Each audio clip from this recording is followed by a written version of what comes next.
Vamos antecipar 10 minutos a nossa audição com a entidade reguladora da saúde.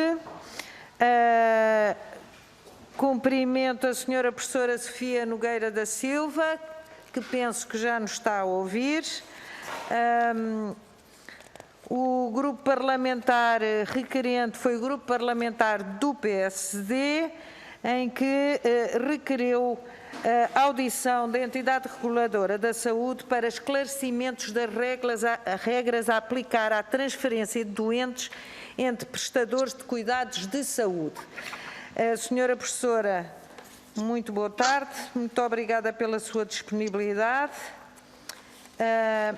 Penso que saberá da nossa, já tem conhecimento da nossa metodologia.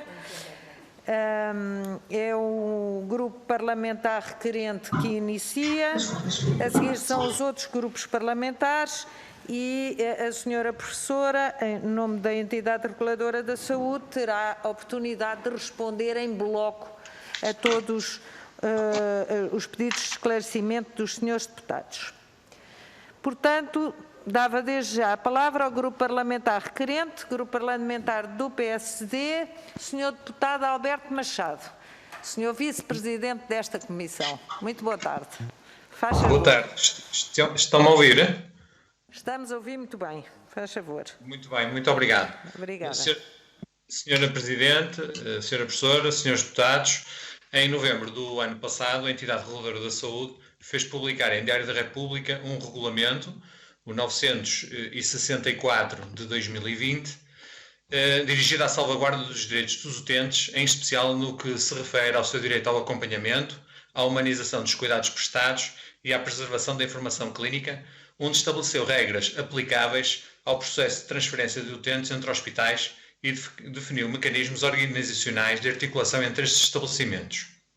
Pouco depois, em dezembro de 2020, a senhora Ministra da Saúde aprovou um despacho 12.020 de 2020, no qual entendeu declarar a invalidade do referido regulamento da entidade reguladora da saúde, sustentando que a matéria dele constante não se enquadrava nas funções legal e estatutariamente previstas para a entidade reguladora da saúde, que, convém lembrar, é uma entidade administrativa independente. Posteriormente, a entidade reguladora da saúde veio por seu turno invalidar o despacho ministerial, considerando que a Ministra da Saúde não tem competência legal para declarar a invalidade de um regulamento de uma entidade administrativa independente. E foi nesse contexto que o Grupo Parlamentar do Partido Social Democrata requereu ainda em dezembro passado a audição da entidade reguladora da saúde e da Ministra da Saúde. O nosso propósito não é de analisar juridicamente este diferendo entre a entidade reguladora da saúde e o Ministério da Saúde, já que esse papel cabe evidentemente aos tribunais. O que importa é, para mais neste tempo sério que o país vive, em que os direitos dos utentes e dos serviços de saúde assumem uma importância tão decisiva, acima de tudo, contribuirmos para o esclarecimento e aprofundamento desses direitos, o que pressupõe que seja claramente definido o enquadramento normativo do processo de transferência de doentes entre estabelecimentos de saúde. Aliás, a acuidade deste tema foi ainda recentemente confirmada por denúncias recentes em matéria de transferência de doentes entre hospitais, e assim terão sido denunciadas por utentes e seus familiares situações de que aqueles não tinham sido previamente informados da transferência para outro hospital. Neste contexto, para o PSD, importa saber o seguinte. A entidade reguladora da saúde aplicou desde então e está neste momento a aplicar o regulamento 964 de 2020 sobre a transferência de utentes entre estabelecimentos prestadores de cuidados de saúde. Qual é neste momento o ponto da situação? Que contactos houve, ou não, entre a entidade reguladora da saúde e o Ministério da Saúde a propósito desta matéria? Como se tem processado desde novembro do ano passado a transferência de doentes entre estabelecimentos de saúde? Tem sido cumprido o regulamento da entidade reguladora da saúde e, em caso de incumprimento, a entidade reguladora da saúde tem aplicado ou admite aplicar as sanções previstas no referido regulamento aos infratores. Em suma, este regulamento da entidade reguladora da saúde é letra morta para o Ministério da Saúde. Muito obrigado. Muito obrigada, Sr. Deputado. Passo agora a palavra à Sra. Deputada Susana Correia, do Grupo Parlamentar do Partido Socialista. Faz favor. Obrigada, Sra. Presidente. Senhoras e senhores deputados. Eu peço desculpa, senhora deputada. Eu fiquei expectante. Pois, Obrigada. eu Isso peço mesmo. desculpa, é que ia já. Agora, o senhor deputado do Grupo Parlamentar Requerente tem, obviamente, a possibilidade de ter a resposta de imediato. Peço à senhora professora que possa responder desde já ao senhor deputado Alberto Machado. Faz favor. Senhora professora Sofia Nogueira da Silva, por favor. Sim, muito boa tarde, senhora Presidente, senhoras e senhores deputados. Eu começava dizendo que, como digo sempre quando venho a esta comissão, este é o lugar certo para a prestação pública de contas, a bem da transparência pela qual se deve pautar sempre o trabalho de uma entidade reguladora independente. E repito ainda, porque não quero demais fazer, que a ERSE tem sempre, como devem ter todos os agentes do sistema de saúde, as pessoas, e em particular as pessoas doentes, no centro das suas preocupações. A ERSE tem o dever estatutário de intervir sempre que os direitos dos utentes do sistema de saúde estejam postos em causa, optando em cada momento pela forma de atuação que entender mais eficaz de entre aquelas que estão previstas nos seus estatutos. Os regulamentos são um instrumento fundamental para o cumprimento da missão da ERSE. Quer a Lei Quadro das Entidades Reguladoras, quer os seus estatutos, habilitam explicitamente a ERSE a emitir os regulamentos necessários ao cumprimento das suas atribuições. Ao longo dos anos, como já foi dito, a ERSE tem vindo a identificar problemas graves na operacionalização de transferências de utentes entre estabelecimentos prestadores de cuidados de saúde. Falhas desta natureza têm consequências na segurança e na qualidade dos serviços prestados e na própria vida das pessoas envolvidas e das suas famílias. E é isso que mais nos preocupa. A ERSE entendeu assim ser necessário e benéfico, no âmbito dos seus poderes de regulamentação, produzir um regulamento que desse corpo às múltiplas normas em vigor, e já em vigor, que se encontravam dispersas, e clarificasse as regras a que todos os regulados estão sujeitos a quando de uma transferência de ou para outros estabelecimentos. Friso que as mesmas regras, isto respondendo ao Sr. Deputado, que agora constam do regulamento, fundamentaram já as largas dezenas de instruções e recomendações proferidas pela ERSE no passado, até aqui, sobre questões relacionadas com a transferência de doentes. O procedimento de elaboração deste regulamento iniciou-se já em 2017, muito antes da pandemia, tendo sido cumpridos escrupulosamente todos os trâmites legais. Em nenhum momento foi suscitada qualquer questão de legalidade ou legitimidade da ERSE para emitir o regulamento em causa, por qualquer agente do sistema de saúde ou pelo próprio Ministério da Saúde. A produção do regulamento seguiu assim o seu caminho normal até à sua publicação em Diário da República. E, portanto, foi com muita surpresa que a ERSE foi notificada na véspera de entrada em vigor do regulamento, em dezembro, e um mês depois da sua publicação em Diário da República, da intenção da Sra. Ministra da Saúde de declarar a invalidade do regulamento, entretanto concretizada pela publicação do despacho que já foi referido. Mais ainda, quando a publicação do regulamento foi antecedida de um longo procedimento administrativo de elaboração, discussão e aprovação, com envolvimento e participação dos vários agentes do sistema de saúde, nomeadamente do Ministério da Saúde, que nele participou ativamente em vários momentos. Acresce que, em razão do estatuto legal da ERSE, e apesar de não ter sido esta a questão levantada pelo Sr. Deputado, isto é fundamentalmente importante para que não haja dúvidas quanto ao entendimento da ERSE das regras que estão em vigor, é entendimento da ERSE que, pelo seu estatuto legal enquanto entidade administrativa independente e nos termos dos seus estatutos, a Sra. Ministra da Saúde não detém sobre ela poderes de direção, de tutela ou de superintendência. Em concreto, a Sra. Ministra da Saúde não tem competência, no entendimento da ERSE, do controle da atuação reguladora da ERSE, tal como está definido nos seus estatutos. E deste modo, é entendimento da ERSE que a declaração de invalidade de um seu regulamento só poderá ser feita, como o Sr. Deputado já disse, seja pela própria ERSE ou pelos tribunais. Portanto, o nosso entendimento é que o regulamento está em vigor. Dito isto, naturalmente também, ninguém ganha com esta situação, pelo contrário, sejamos claros, todos nós ficamos a perder com esta situação. E por isso, a dúvida que fez com que chamassem a ERSE a esta comissão, e que é perfeitamente legítima, gerou uma preocupação na ERSE e nós demos nota disso em tempo junto da Sra. Ministra da Saúde, mesmo antes da publicação do seu despacho, porque uma situação estranha que surgiu gerou dúvidas fundadas, quer nos destinatários do regulamento, leia-se os estabelecimentos prestadores de cuidados de saúde, quer nas próprias pessoas envolvidas e nas suas famílias, num momento de extrema vulnerabilidade, ainda para mais tendo em conta o atual enquadramento de saúde pública. Portanto, respondendo concretamente à questão que o Sr. Deputado me levanta, o regulamento, no entendimento da ERSE, está em vigor. Houve múltiplos contactos, tentativas de resolver o problema antes da publicação do despacho da Sra. Ministra. A ERSE fez questão de dar nota da sua preocupação com as consequências que isto poderia ter. Desde então já existiram situações com problemas de transferências. Os processos que iniciaram depois da publicação do regulamento ainda estão neste momento em curso e, portanto, ainda não houve nenhuma situação em que nós aplicássemos o regulamento. De qualquer forma, o entendimento é esse, que o regulamento está em vigor.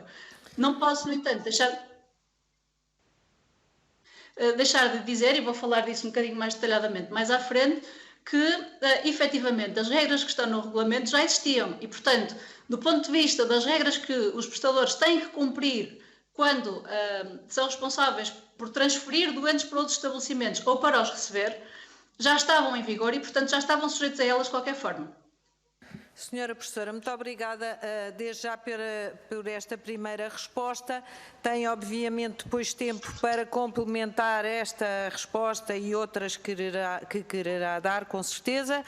E passava desde já a palavra ao Grupo Parlamentar do Partido Socialista. Agora sim, à senhora deputada Susana Correia. Dispõe de 3 minutos, como sabe. Faz favor. Obrigada, Sra. Presidente, senhoras e senhores deputados, Sra. Presidente da Entidade Reguladora da Saúde. Ainda há bem pouco tempo tivemos a oportunidade de a ter cá e ouvi-la atentamente e com muito gosto sobre os esclarecimentos do plano de atividades da Entidade Reguladora da Saúde. Hoje estamos a ouvi-la em resultado de um requerimento apresentado pelo PST sobre o regulamento da transferência de doentes interhospitalar. O regulamento já aqui referido, publicado a 3 de novembro de 2020, que estabelece as regras para o processo de transferência de utentes e define os mecanismos organizacionais que possibilitam a coordenação e articulação entre os estabelecimentos prestadores de cuidados de saúde. Refere a Entidade Reguladora da Saúde que com este regulamento quis acabar com as entropias nas transferências dos doentes entre unidades de saúde e criar regras que uniformizem os procedimentos a adotar pelos respectivos profissionais. A Sra. Ministra da Saúde entende que a matéria não se enquadra nas funções legal e estatutariamente previstas para a Entidade Reguladora da Saúde, nem a sua missão, nem nos seus objetivos e poderes. Por sua vez, a Entidade Reguladora da Saúde comunica o contrário e de que o regulamento se mantém plenamente em vigor na ordem jurídica. Sra. Presidente, o Grupo Parlamentar do Partido Socialista tem aqui, de um lado, algumas certezas, mas, por outro lado, algumas preocupações. As certezas têm a ver com a importância do trabalho da entidade reguladora enquanto entidade que tem como missão assegurar o direito de acesso universal e equitativo à prestação de cuidados de saúde, garantir os interesses superiores e legítimos dos utentes e zelar pela prestação de cuidados de saúde de qualidade. Todo o trabalho desenvolvido e já aqui apresentado de acompanhamento dos prestadores de cuidados, na gestão de reclamações dos doentes e dos relatórios para a melhoria e boas práticas são fundamentais para que se atinja aquilo que nós defendemos, que é um serviço de saúde de qualidade, universal e equitativo e tendo como foco o superior interesse do utente. A questão particular que se coloca tem a ver com o regulamento emitido pela entidade reguladora sobre o transporte interhospitalar. E é fundamental aqui, é aqui que eu sublinho a nossa preocupação, porque sabemos que é fundamental e é importante e faz parte do trabalho da entidade reguladora o tratamento das várias queixas que foram surgindo por parte dos familiares e dos utentes pela falta de informação prévia da transferência destes utentes para outras unidades e que levaram o regulador a emitir instruções aos estabelecimentos hospitalares, por um lado, para que adotassem procedimentos que garantam as boas práticas nestes procedimentos de transferência interhospitalar. A entidade reguladora optou por um procedimento administrativo, a emissão deste regulamento em novembro de 2021, tendo em conta todo o quadro legal vigente nesta matéria. Eu deixo a minha questão e a nossa preocupação, Sra. Presidente, é se é possível assegurar com este regulamento, para além da regulamentação vigente, o superior interesse do utente e a clarificação dos procedimentos para as entidades hospitalares no processo. Obrigada. Muito obrigada, Sra. Deputada. Passo já a palavra ao Sr. Deputado Moisés Ferreira, do Bloco de Esquerda. Faz favor. Muito obrigado. Muito obrigado, Sra. Presidente, Sras. e Srs. Deputados. Cumprimentar a professora Sofia Nogueira da Silva e agradecer a presença aqui. Este dissenso que estamos aqui a discutir foi tornado público em dezembro de 2020, portanto já lá vão 3 meses, e essa na verdade era a minha primeira questão e era na verdade também uma espécie de curiosidade, era perceber se o diferendo ainda existia ou se já tinha sido encontrada alguma ponte entre as duas partes, mas depreendo, ainda que me mantenha a pergunta, depreendo da primeira intervenção da professora Sofia Nogueira da Silva que o diferendo parece manter-se, mas pronto, gostava que pudesse ser mais clara sobre isso e se entretanto houve algum tipo de relação com o Ministério da Saúde sobre este assunto em específico. Depois, sobre o conteúdo em si. Eu creio, para nós, questões que tenham diretamente a ver com gestão direta de instituições integrantes do Serviço Nacional de Saúde ou administração direta de instituições que integram o Serviço Nacional de Saúde, tudo isso nos parece competência, em primeiro, das administrações e, obviamente, também da tutela das mesmas, ou seja, Ministério da Saúde. E, por isso, gestão direta, administração, etc., não parece que entre dentro das competências da entidade reguladora da saúde. E essa era, na verdade, a segunda questão que colocava, se considera que este regulamento e o que está nele vertido, se de alguma forma se imiscui, se influencia esta competência de gestão e de administração direta das instituições do Serviço Nacional de Saúde. A terceira e última questão, porque a senhora professora disse que o regulamento que entretanto foi publicado, na verdade versa ou de alguma forma consolida uma série de normas que já estavam em vigor. E a pergunta que gostava de colocar era qual era a proveniência dessas normas, se eram normas que vinham todas elas da entidade reguladora da saúde, seja por recomendações, regulamentos, etc., ou se eram normas, enfim, legais que já estavam em vigor, de produção legislativa, nomeadamente do Governo, e que agora foram consolidadas, e se este regulamento, na verdade, é isso, é uma consolidação, ou se acrescenta algo mais àquilo que já existia. Muito obrigado. Obrigada, Sr. Deputado. Passo agora a palavra ao Grupo Parlamentar do PCP. Sra. Deputada Paula Santos, faz favor. Muito obrigada, Sra. Presidente. Queria também cumprimentar a professora Sofia Nogueira da Silva e agradecer também a disponibilidade. Eu sobre esta matéria gostaria também de formular 2 ou 3 questões. Uma primeira para perguntar o seguinte, referiu na sua intervenção que havia já um conjunto de recomendações relativamente a esta matéria da transferência de doentes entre estabelecimentos de saúde e entretanto agora a ERSE avançou, agora não, referiu que já o processo já tinha sido iniciado há mais tempo, mas a ERSE avançou para a realização de um regulamento. A questão que eu gostaria de perguntar é porquê esta decisão, ou seja, já havia esse conjunto de regras, de recomendações, como refere, o que é que motivou o avanço e a decisão para a criação de um regulamento específico sobre esta questão? Essa era a primeira questão. Depois a segunda questão era se podia referir, na sua opinião, porque é que entende que, dizendo ao contrário, no despacho da senhora Ministra, que declara a invalidade do regulamento, é referido que a matéria do regulamento não se enquadra nas funções legal e estatutariamente previstas para a ERSE, não correspondendo à sua missão, nem aos objetivos e poderes cometidos à referida entidade administrativa independente. Foi estou a citar, o despacho. A pergunta que eu lhe queria fazer era porque é que não está de acordo e porque é que entende que a ERSE não ultrapassou as suas competências. Eu não estou a falar da questão da emissão de regulamento. A lei, a legislação é clara relativamente a isso. A ERSE, no quadro das suas missões e competências, tem essa competência. Eu estou a referir ao conteúdo em concreto, a matéria em concreto deste regulamento, porque eu creio que é essa a questão que está aqui a ser debatida. Não é se a ERSE tem ou não competência para fazer, para a emissão de regulamentos. A questão está é se tinha competência para esta matéria em concreto.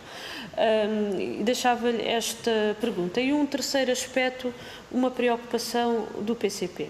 Nós temos, e até numa outra audição na Comissão de Saúde, alertámos muito para a questão da necessidade da intervenção, inclusivamente junto dos grandes grupos privados que intervêm na área da saúde.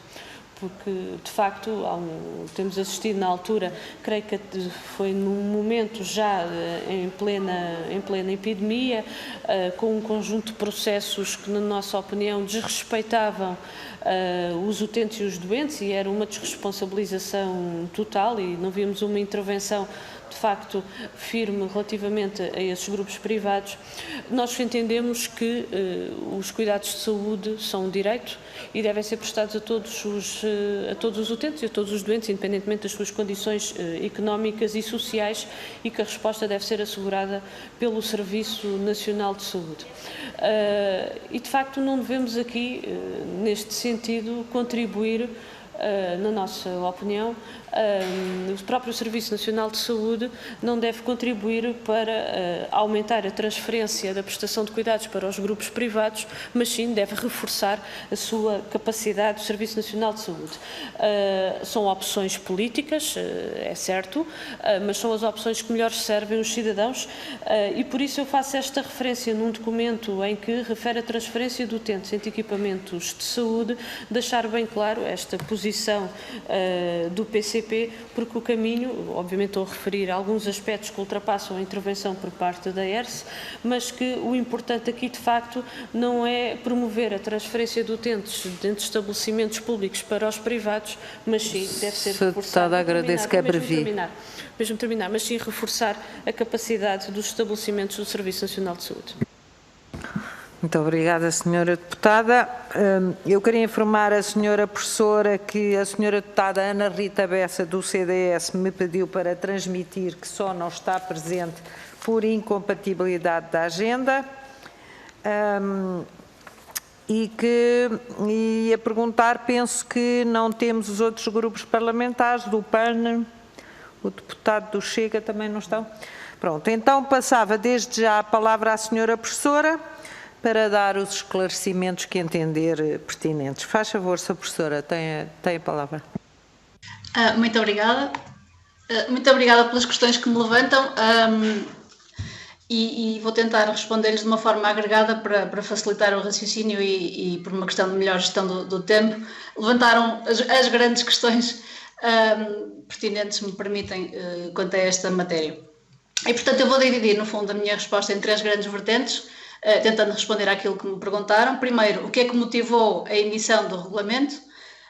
Depois, dizer-lhes como é que decorreu o processo de elaboração desse regulamento e, no fundo, o que se passou a seguir, sem querer aqui entrar em grandes detalhes. Portanto, respondendo à questão da Sra. Deputada do PCP e à questão que foi levantada pela Sra. Ministra e com a qual nós não estamos de acordo, os estatutos da ERSE definem como sua missão a regulação da atividade dos estabelecimentos prestadores de cuidados de saúde e consagram entre os objetivos da sua atividade reguladora a garantia dos direitos e interesses legítimos dos utentes, nomeadamente no que respeita ao cumprimento dos critérios de acesso aos cuidados de saúde, nos termos da Constituição e da lei, e a observância de adequados padrões de qualidade e de segurança por parte dos prestadores de cuidados de saúde. Ora, este regulamento em concreto agrega precisamente regras sobre a transferência de utentes entre estabelecimentos prestadores de cuidados de saúde, com a finalidade de proteger os direitos e os interesses dos utentes quanto ao acesso aos cuidados de saúde e a serviços de saúde com qualidade. Portanto, decorre diretamente dos objetivos da intervenção da ERSE. Aliás, não está apenas em causa a proteção dos direitos de acesso aos serviços de saúde, mas mais do que isso, no entendimento da ERSE, a defesa da dignidade dos utentes quanto ao tratamento que lhes deve ser prestado pelos estabelecimentos prestadores de cuidados de saúde, independentemente de serem do setor público, privado ou social. Como eu disse, e parece-me que isso não estará em causa, apesar da Sra. Ministra ter levantado essa questão, quer a Lei Quadro das Entidades Reguladoras, quer os estatutos da ERSE habilitam-na expressamente a emitir os regulamentos necessários ao cumprimento das suas atribuições, em particular quando estamos a falar de questões como a garantia do acesso a cuidados de saúde, a proteção dos direitos e interesses dos doentes e a garantia da qualidade dos serviços que estão a ser prestados. Isso está expresso nos nossos estatutos. E, portanto, do nosso ponto de vista, na emissão do regulamento que está aqui em causa, entende a ERSE que atuou dentro dos limites legalmente estabelecidos aos seus poderes de regulamentação. Quanto à motivação para a criação deste regulamento, como eu já disse, a ERSE tem vindo a identificar, e aliás os senhores deputados também já levantaram essa questão, porque vem à praça pública com alguma frequência problemas nesta matéria, tem vindo a identificar, dizia eu, problemas graves na transferência de utentes entre estabelecimentos. Essas situações têm vindo a ser identificadas em transferências entre e para estabelecimentos prestadores de cuidados de saúde dos vários setores, como disse, do setor público, do setor privado e do setor social. Não queria ser exaustiva aqui, mas de qualquer forma acho que vale a pena deixar-lhes alguns dos problemas que já foram identificados. Por exemplo, falhas na prestação de cuidados urgentes e emergentes a casos de agudização do estado de utentes internados por não ter sido operacionalizada atempadamente a transferência hospitalar necessária, não cumprimento do dever de informação, que já levantaram também aqui, aos acompanhantes registados do utente sobre a transferência deste para outro estabelecimento, falhas no envio atempado de informação clínica do utente ao hospital de destino, falhas na identificação da unidade hospitalar elegível para a transferência do utente em função da rede de referenciação aplicável, nomeadamente por ausência de procedimentos para confirmar a área de residência do utente e a área de influência do hospital de destino, desrespeito pelas redes de referenciação hospitalar, elevados tempos de espera para a concretização da transferência urgente ou emergente por falta de procedimentos para assegurar a permanente disponibilidade de meios de transportes adequados, transferência de utentes efetuadas sem o necessário acompanhamento médico e ou de enfermagem e sem que o respectivo processo de transferência tivesse sido formalizado junto ao hospital de destino,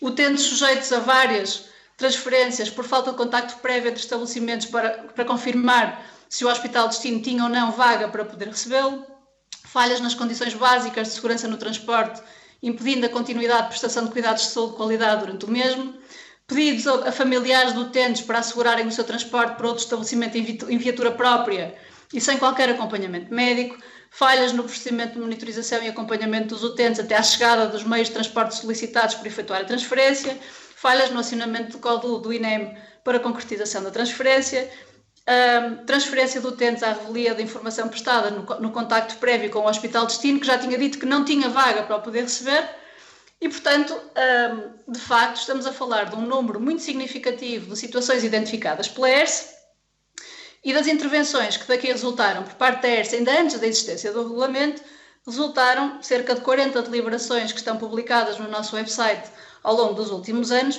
que envolvem um número muito superior de denúncias e reclamações na sua origem, muitas vezes envolveram no próprio processo, em cada processo, múltiplos prestadores e geraram largas dezenas de ordens e instruções como resultado. Portanto, a intervenção da ERSE nestas matérias, como já disseram, e eu reforço, para a proteção dos direitos dos utentes, tem já muitos anos e não aparece agora com o regulamento.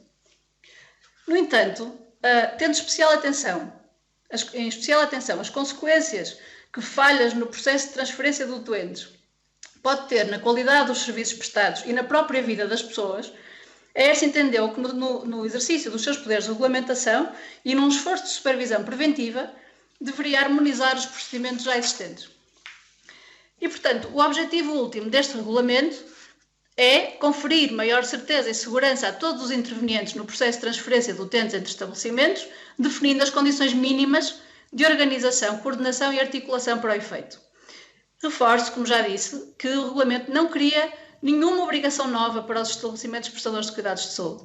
Pelo contrário, e respondendo à questão do Sr. Deputado do Bloco de Esquerda, o regulamento concretiza direitos dos utentes já reconhecidos, sobretudo na Lei de Bases da Saúde na Lei 15 de 2014, que veio consolidar a legislação em matéria de direitos e deveres do utente dos serviços de saúde, e na Convenção sobre os Direitos Humanos e a Biomedicina, entre eles o direito à informação, o direito de acesso a cuidados de qualidade, o direito ao acompanhamento, o direito de escolha e o direito ao consentimento informado.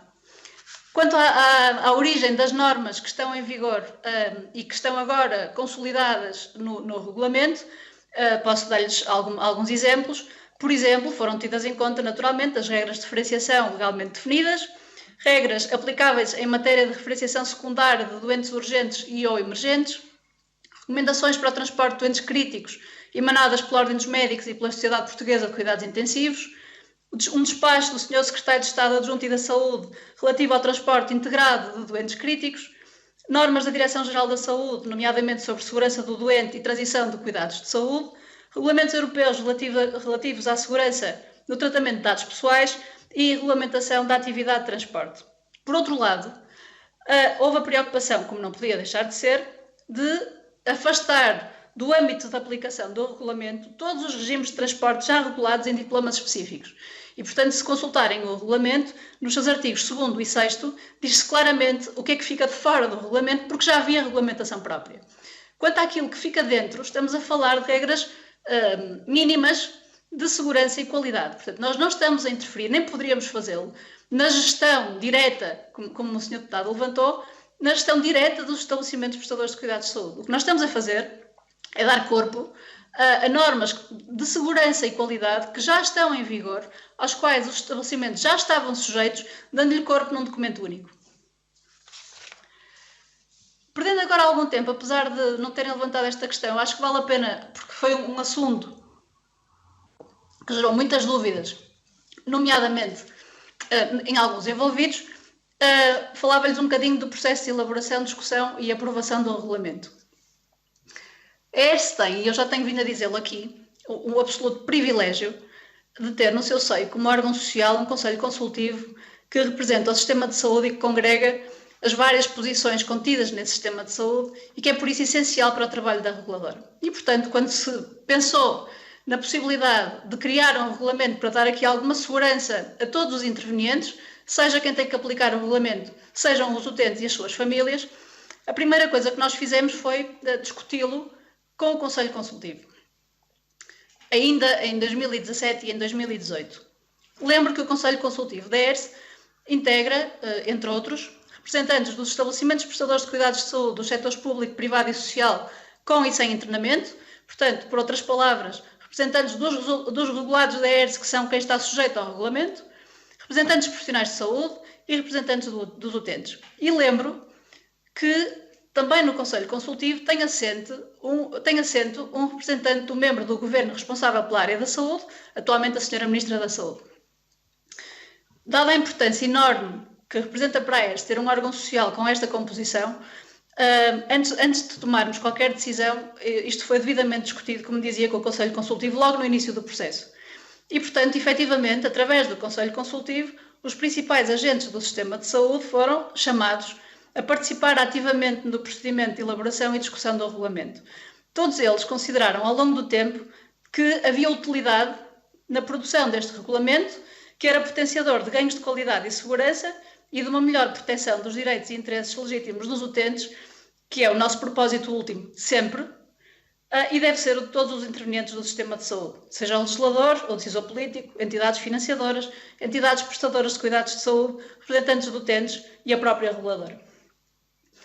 Lembro ainda que foram escrupulosamente cumpridos todos os trâmites legais previstos nos estatutos da ERSE no procedimento de elaboração deste regulamento. O projeto de regulamento foi levado pela primeira vez ao Conselho Consultivo em março de 2018. A primeira fase de consulta pública aconteceu entre abril e maio de 2018. Em abril de 2019, o projeto de regulamento foi novamente ao Conselho Consultivo, tendo sido emitido parecer favorável.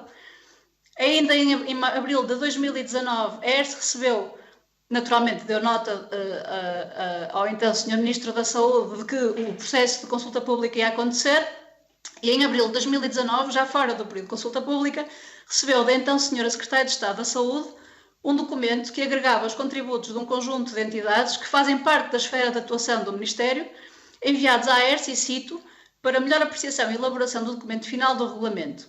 Entre outros, recebemos contributos por esta via da ACSS, do INEM, dos SPMS, da Direção-Geral da Saúde e das 5 Administrações Regionais de Saúde.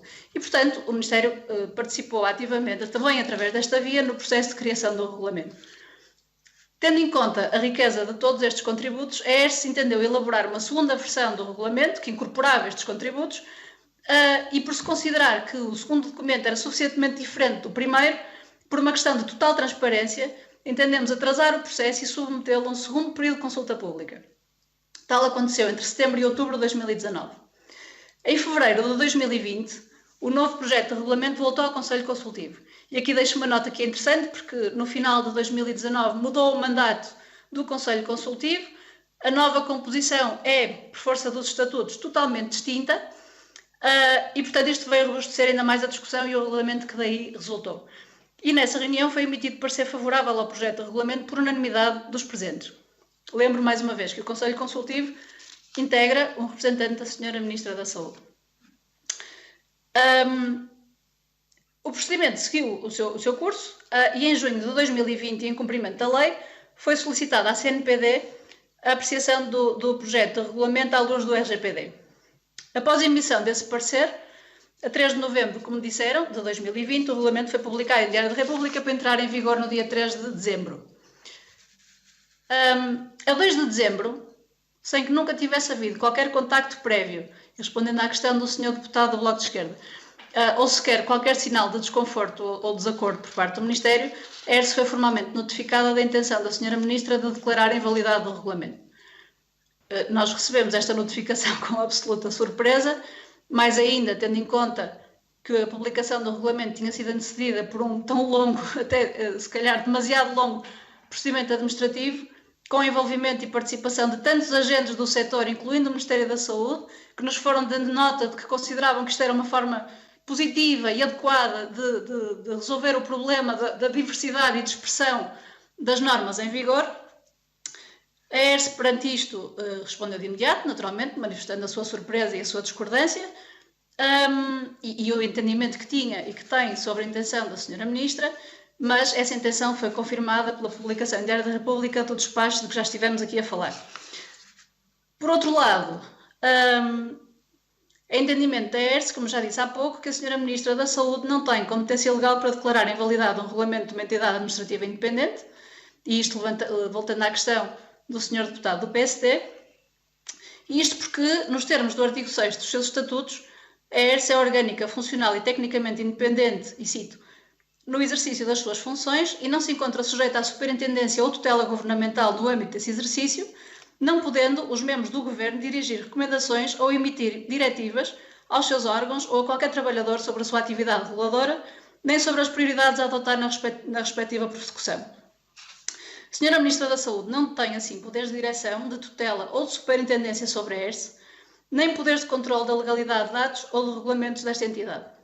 Deste modo, a declaração de invalidade do regulamento da ERSE só poderá ser feita ou pela ERSE ou pelos tribunais.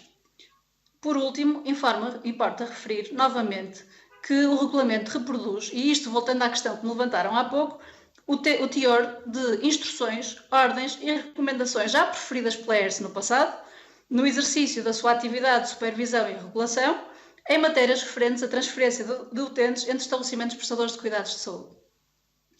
Ao alegar que a ERSE não tem competência para esse efeito, que foi a primeira questão que me levantaram, o Ministério da Saúde coloca também em causa toda a atividade de supervisão e regulação da ERSE e a sua intervenção administrativa e sancionatória, sendo certo que até à presente data nenhuma das muitas dezenas de deliberações proferidas pela ERSE nestas matérias foi contestada pelos destinatários ou impugnada nos tribunais.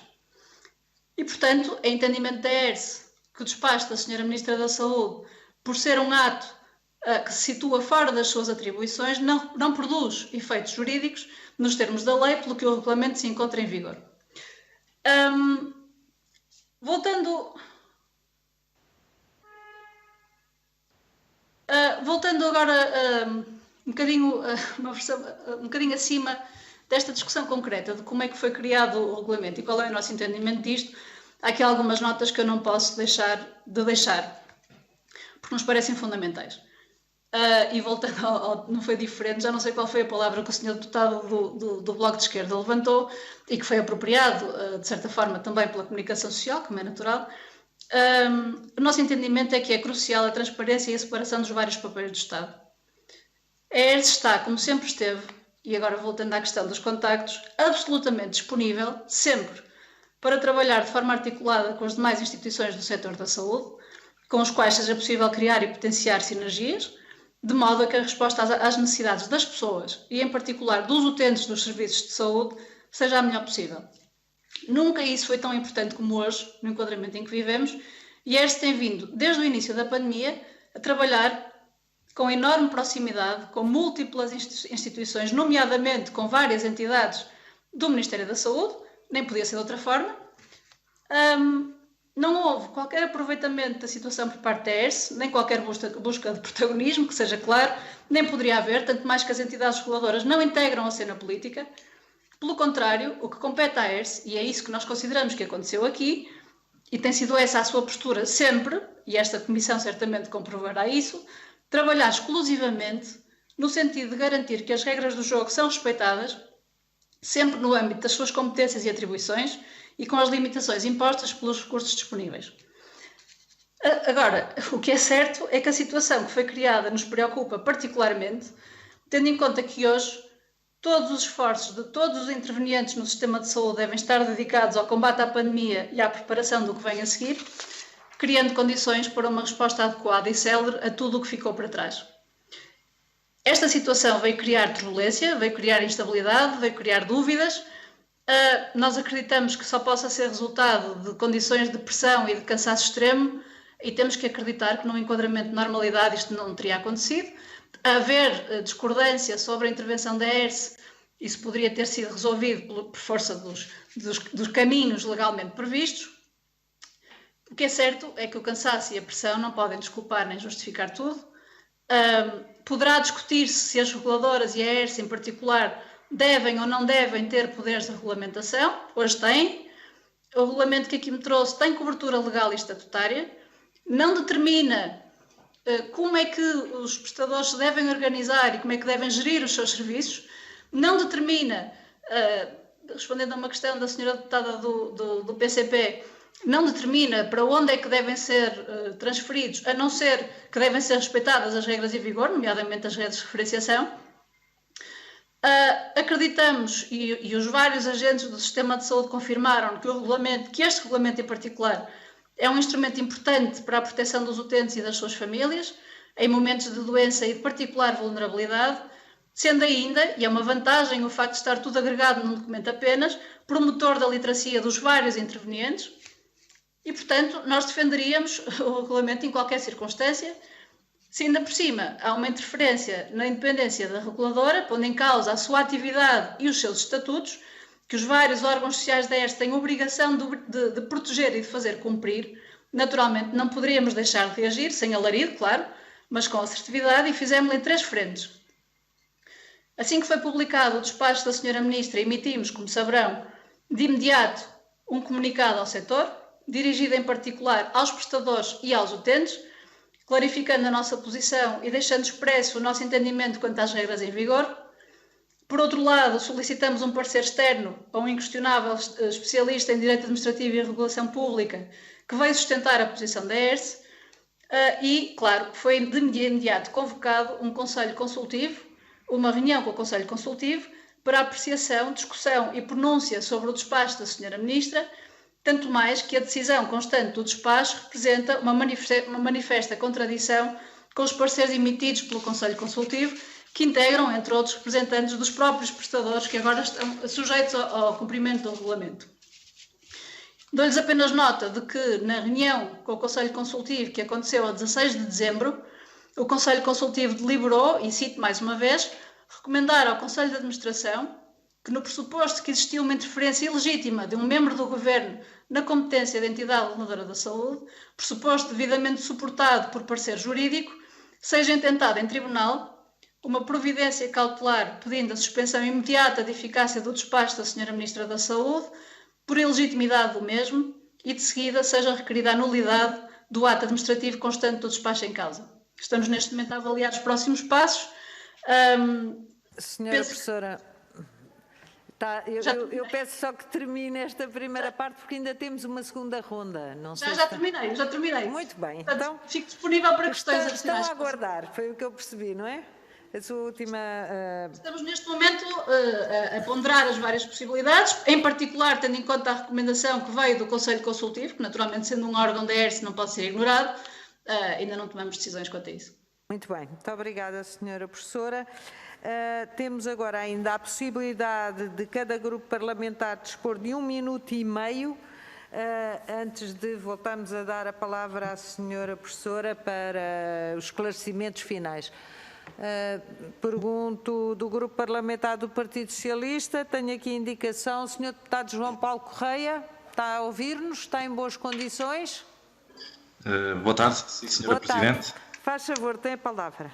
Não sei se me estão a ver através da imagem ou não estamos a vê-lo, mas estamos a ouvi-lo muito bem. A vê-lo não estamos. Mas só um pouco. Se calhar ligar o vídeo. Já o fiz. Já está, senhor deputado. Faz favor, tem a palavra. Muito obrigado, Sr. Presidente. Senhoras e senhores deputados, queria cumprimentar a doutora Sofia Nogueira da Silva e colocar-lhe uma questão muito rápida. Como sabe, há dias uma utente recorreu aos serviços do Hospital Trofa Saúde, em Valongo, e dentro das instalações do hospital privado caiu e fruto dessa queda magoou-se com alguma gravidade. Como saberá também pelas notícias, esta situação foi muito difundida na comunicação social. Houve um erro, alegadamente um erro, uma rejeição por parte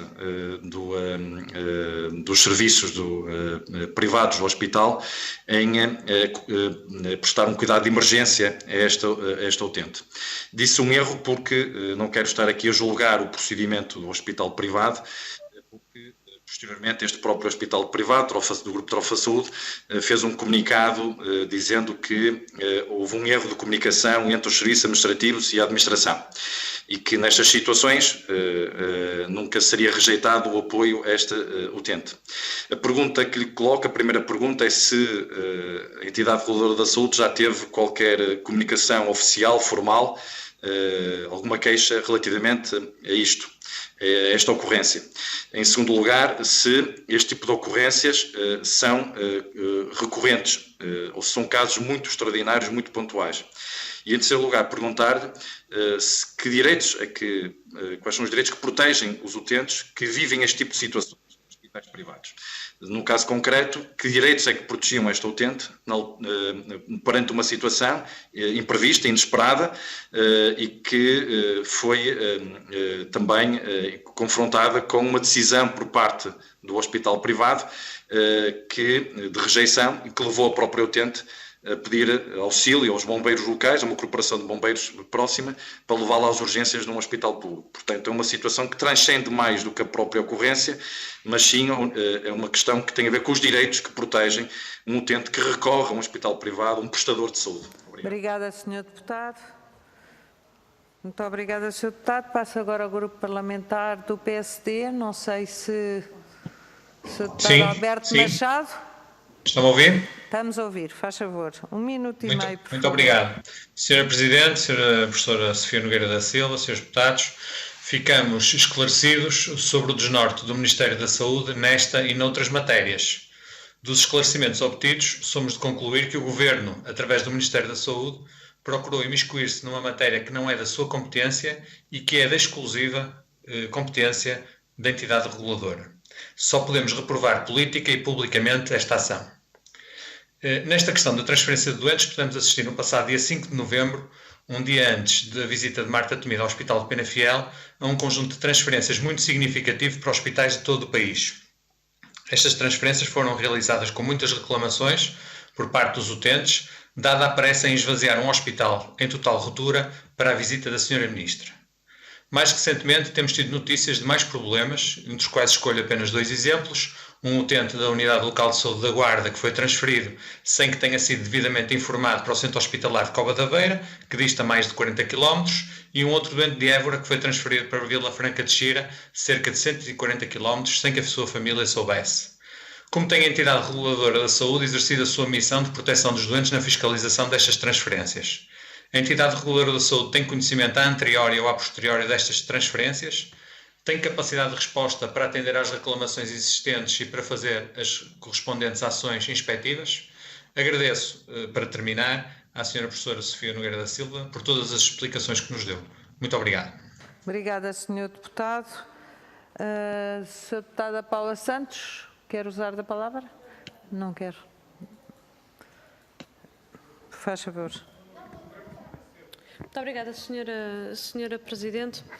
Eu gostaria de 2 aspectos. Um primeiro, a professora Sofia Nogueira da Silva fez referência a um conjunto de pareceres. Se poderia partilhar connosco esses documentos que referiu na sua intervenção, também podermos fazer a apreciação relativamente a esta questão.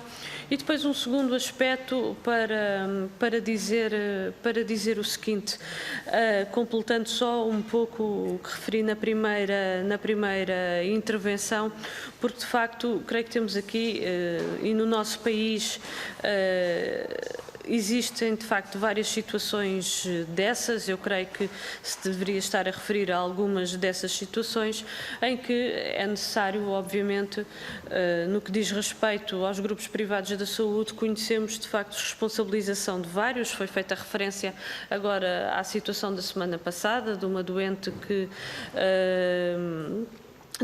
necessitava de auxílio e foi-lhe negado esse auxílio no equipamento de saúde privado onde se encontrava, mas são várias vezes conhecemos de doentes com situações graves em que, terminando o seu seguro de saúde, há total recusa na prestação desse cuidado e são postos de fora, é quase a expressão que podemos utilizar, do hospital, do grupo privado, e são encaminhados para o Serviço Nacional de Saúde. Eu creio que estas situações, de facto, deveriam ser também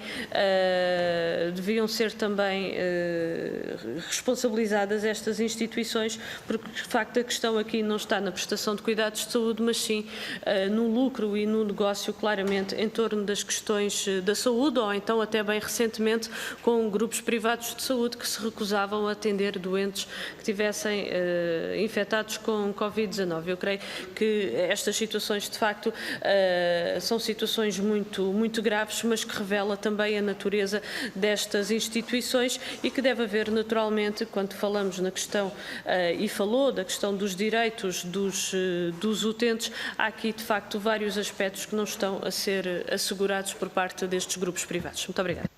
Obrigada, Sra. Deputada. Não havendo mais pedidos de palavra, passava desde já a palavra à Sra. Professora para dar os esclarecimentos que entender. Faz favor, tem a palavra a Sra. Professora. Muito obrigada. Bom, relativamente à questão que me colocam sobre a situação que aconteceu numa unidade de Trofa Saúde, a ERS já tomou conhecimento da situação e, portanto, neste momento está em análise. É a única coisa que lhes posso dizer.